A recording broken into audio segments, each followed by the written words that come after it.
Good morning, ladies and gentlemen, and I welcome all of you back to another National Anthem reaction video where this morning, ladies and gentlemen, we travel from basically Central Africa, and we travel all the way to Southern Europe and to the small nation of Georgia.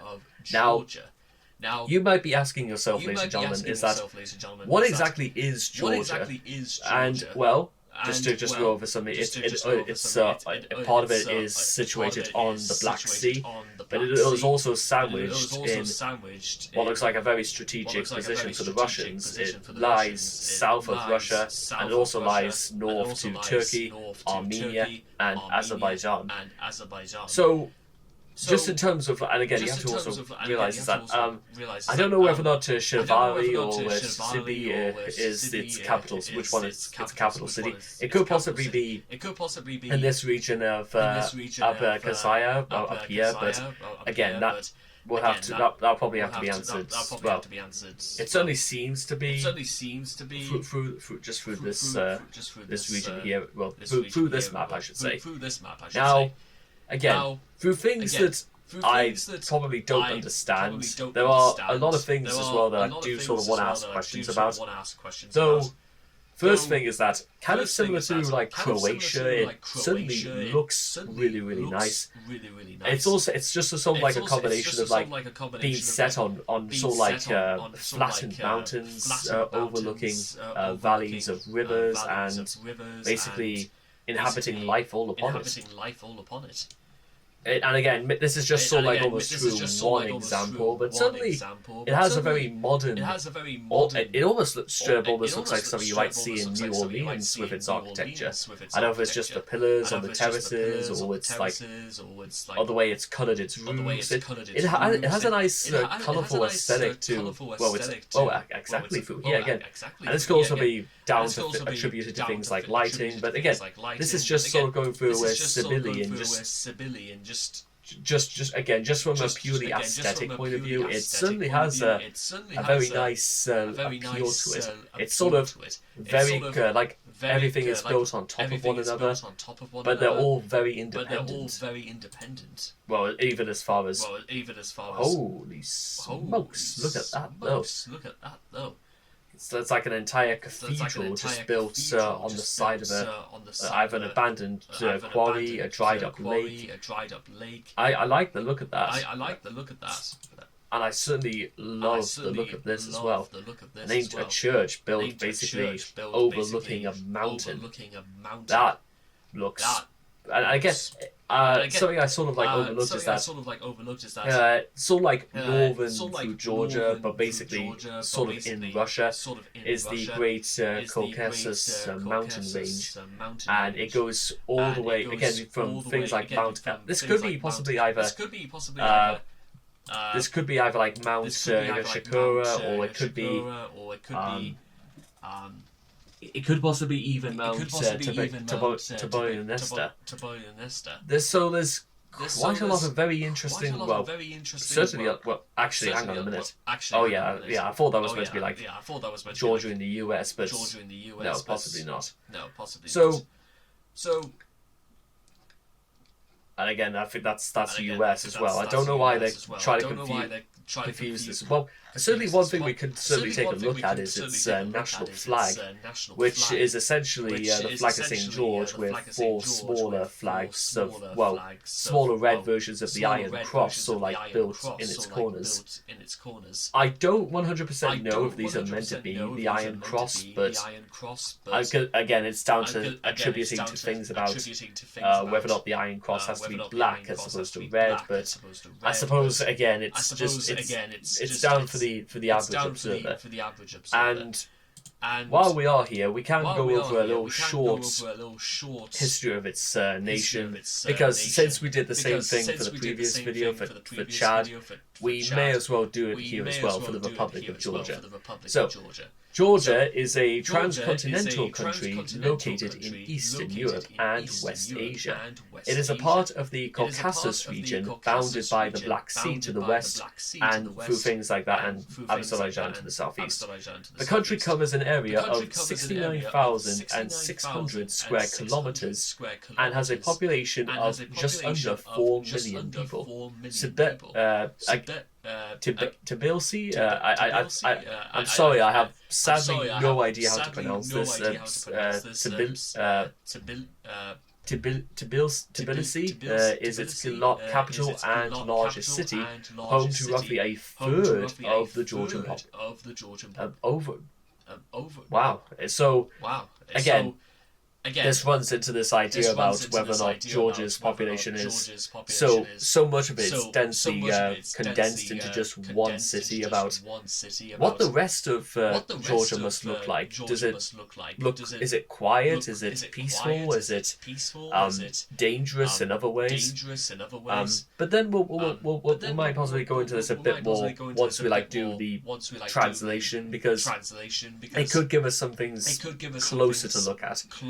Georgia has been a wine production site since 6000 BC, being the earliest known location of winemaking in the world. During the classical era, several kingdoms emerged in what is now known as Georgia, such as Caucasus and Liberia.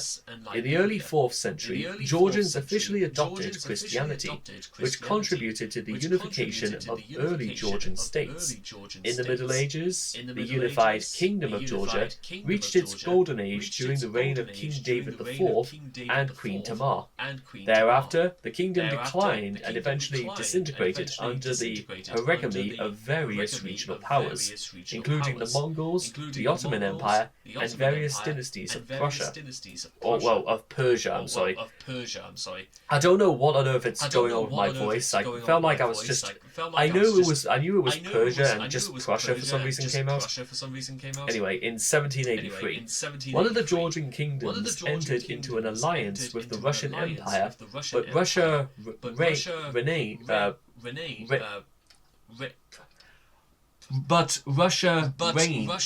It's supposed to say reigned, but it fell back on its promises and instead proceeded to annex the territory of modern Georgia, piece by piece, against the wish of the local rulers.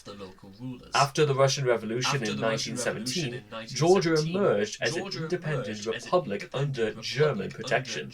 Following World War I, Georgia was invaded and annexed by the Soviet Union in 1922. Becoming one of the constitute republics. And again, important because this is when in 1922 is when the Soviet Union became the official and only party for the Russians. In the 1980s, an independence movement grew quickly, leading to Georgia's succession from the Soviet Union in April 1991. For most of the subsequent decade, post-Soviet Georgia suffered from economic crises, political instability, and successionist wars in Abkhazia and South Ossetia. Following the peaceful Rose Revolution in 2003, Georgia strongly pursued a pro-Western foreign policy. It introduced a series of democratic and economic reforms aimed at integration into the European Union and NATO. The country's Western orientation soon led to worsening relations with Russia, which culminated in the Russia-Georgian War of 2008 and entrenched Russian occupation of a portion of Georgia. You also have to bear in mind that Russia has had a very long history of just sort of not doing what the rest of Western Europe was doing, and again going as far back as the late 19th century. Sad but true. Georgia is a representative democracy governed by a unitary parliamentary republic. It is a developing country with a very high Human Development Index, certainly almost, again, the polar opposite from what when we talked about Chad. Economic reforms since independence have led to higher levels of economic freedom, quite naturally, to be honest, as well as reductions in corruption indicators poverty, and unemployment. It was one of the first countries in the world to legalize cannabis, becoming the only former socialist state to do so. The country is a member of internal organizations such as the Council of Europe, the OSCE, Eurocontrol, and ABRED, the BSEC, the GUAM, the ADB, the WTO, and the Energy Community. And to give a little bit more context about its name, ancient Greeks from Strabo, Herodotus, Plutarch, Homer, etc., and the Romans, Titus, Livius, Tacitus, etc., referred to early Western Georgians as Colchians and Eastern Georgian as Liberians in some Greek sources. And the first mention of the name of Georgia is in an Italian on the Mappa Munda of Pietro Visconti, dated 1320, at the early stage of its appearance in the Latin world. And the name was often spelled Georgia. Law-based theories were given by traveller Jacques du Vitry, who explained the name's origin of the popularity of Saint George among Georgians, while Jean Chardin thought that Georgia from the Greek, these centuries-old explanatories for the word Georgia, are now mostly rejected by scholarly community who point to the Persian word Gogaria as the likelier root of the word. Under the hypothesis, the same Persian root was later adopted in numerous other languages, including Slavic and Western European languages. So basically, you got one of the oldest winemaking nations on earth that legalizes cannabis, suffered over 70 years over Soviet control. They had a very harsh time in terms of self-governing, but once they did, they were able to become a sustainable and very, very strong independent nation. And again, for a country with only 4 million people, that's not bad. That's not bad at all.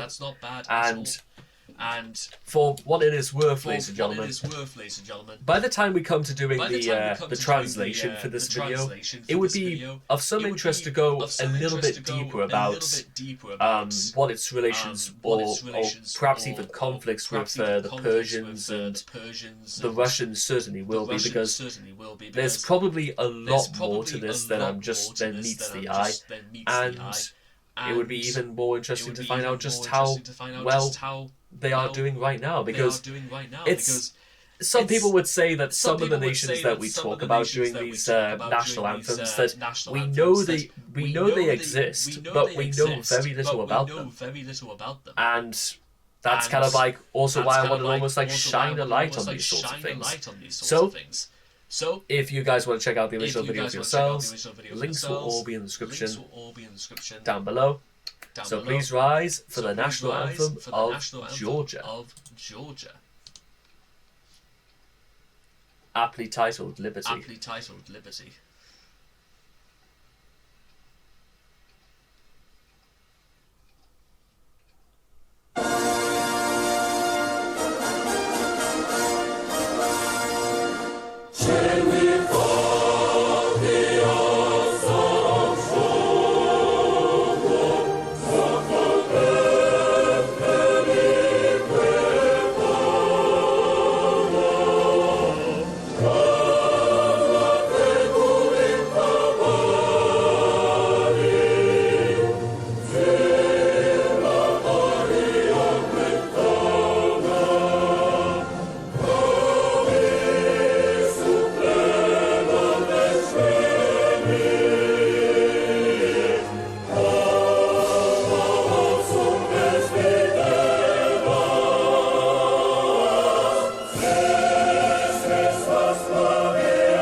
Once again, ladies and gentlemen, short but very sweet and very, very poignant as well.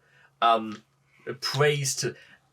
I get the impression that this must have come into effect literally almost weeks after it was annexed from the collapse of the Soviet Union, because there's so much jubilation, there's so much love and passion and courage in these men's throats who sing this, and then you come to a very interesting idea that I literally ever thought about coming back to when it comes to stuff like this, and that's this.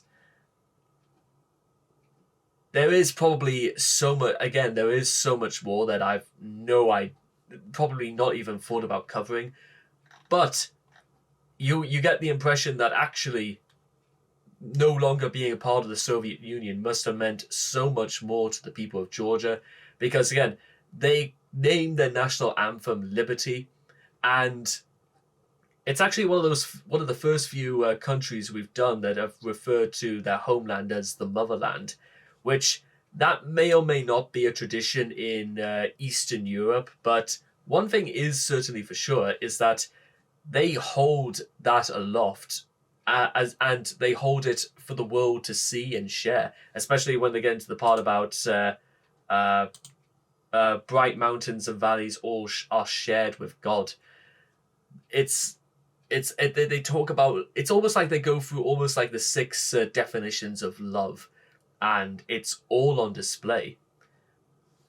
In fact, you could even argue maybe that's why they adopted the flag of St. George, because it's the 4 corners, perhaps the 4 corners of their surroundings, from Russia to Turkey to Armenia. It's meant to be for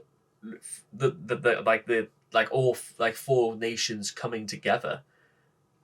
That's only a very wild theory, perhaps, but again, this also could just be set down to the fact it's that over a period of time they decided St. George, Georgia, come together. It might also possibly be one interesting whether or not, obviously England would probably had the flag of St. George first, so probably, they had to sort of compromise and add a few other little designs into it. Again, I'll go into more detail about this when I do the translation for this video, but that was good, ladies and gentlemen. I enjoyed that. It would also be of some interest to actually taste some Georgian wine, just to see what the winemakers from 8,000 years ago were possibly capable of doing. So anyway, I hope all of you guys have enjoyed this reaction video to Tavisupleba, the national anthem of Georgia. Please make sure to leave all your thoughts and comments in the comment section down below, because we want to know what you guys felt of Georgia's national anthem for yourselves. And I cannot wait to see all of you guys again in the next video. Take care, and bye-bye for now.